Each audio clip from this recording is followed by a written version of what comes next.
Assalamualaikum warahmatullahi wabarakatuh. Halo Halo teman-teman. teman-teman, kami dari kelompok E akan memperkenalkan diri terlebih dahulu. Saya Regi Widiawan Putra. Saya Muhammad Wildan Permana. Saya Zair Ahmad. Saya Nabila Fardua Siswayo Putri. Saya Alia Rahma Putri. Di sini kami akan berbicara dengan tema inovasi kimia terbaru di bidang obat. Tujuan kami membuat video ini yaitu untuk menambah wawasan mengenai inovasi kimia di bidang obat serta melengkapi tugas video pra-UTS. Kami memiliki beberapa sub. Yang pertama, penjelasan mengenai kimia. Yang kedua, ada apa saja inovasi pada kimia. Yang ketiga, apa saja inovasi kimia di bidang obat. Yang keempat, bagaimana cara kerja kimia di bidang obat. Dan yang terakhir, kenapa kimia di bidang obat itu sangat penting. Kimia adalah ilmu yang mempelajari materi, sifat-sifatnya, bagaimana dan mengapa zat bergabung atau terpisah untuk membentuk zat lain, dan bagaimana zat berinteraksi dengan energi.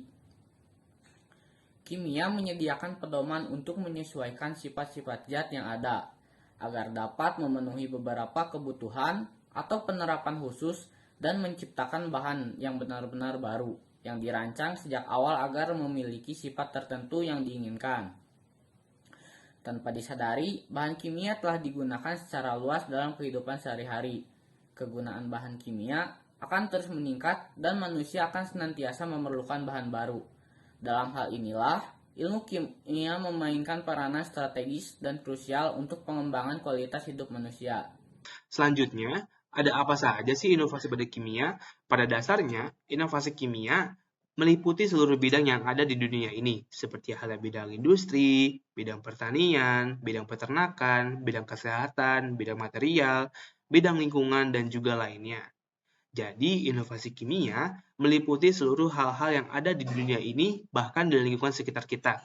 Apa saja sih contoh dari inovasi kimia? Seperti halnya jenis-jenis makanan, kemudian ada produk-produk yang kita pakai sehari-hari, kemudian material-material ataupun zat-zat yang ada di sekitar kita, dan lainnya. Inovasi kimia di bidang obat atau farmasi merupakan suatu hal yang sangat penting, terutama pada peracikan atau pembuatan obat baru. Salah satu inovasi terbarunya yaitu modifikasi vaksin. Modifikasi vaksin merupakan suatu kegiatan penelitian yang ditujukan agar vaksin mampu menyesuaikan dengan virus yang berkembang. Contohnya, vaksin COVID.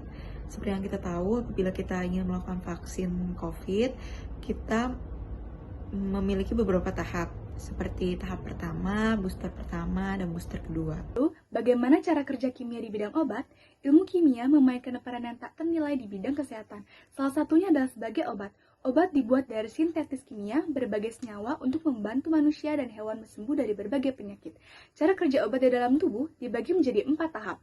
Yang pertama adalah absorpsi atau penyerapan obat dari tempat pemberiannya. Yang kedua adalah distribusi, yaitu proses penyebaran obat dalam tubuh. Yang ketiga, metabolisme, yaitu keseluruhan reaksi kimia, biotransformasi baik pada zat endogen maupun eksogen yang terjadi secara enzimatik. Yang terakhir adalah eliminasi atau hasil metabolisme dari sirkulasi sistemik melalui organ-organ seperti ginjal, empedu, usus, dan kulit. Kenapa ilmu kimia di bidang obat itu penting? Karena ilmu kimia memberikan pemahaman yang mendasar tentang proses molekuler yang mendukung semua proses biologis tubuh, baik dalam keadaan sehat maupun sakit. Melalui pemahaman itu, para ilmuwan dapat merancang senyawa-senyawa yang efektif untuk mengobati berbagai penyakit. Oleh karena itulah, ilmu kimia berperan sangat penting dalam pembuatan dan pengembangan obat untuk menghasilkan obat yang aman dan efektif bagi manusia maupun hewan. Contoh yang menakjubkan adalah penemuan antibiotik yang membuat kita sekarang dapat melawan berbagai penyakit yang sebelumnya mematikan. Baik, itu saja materi yang dapat kami sampaikan. Sekian dari kami. Mohon maaf apabila ada kekurangan dan kesalahan dalam penyampaiannya. Terima kasih telah menonton video ini. Wassalamualaikum warahmatullahi wabarakatuh.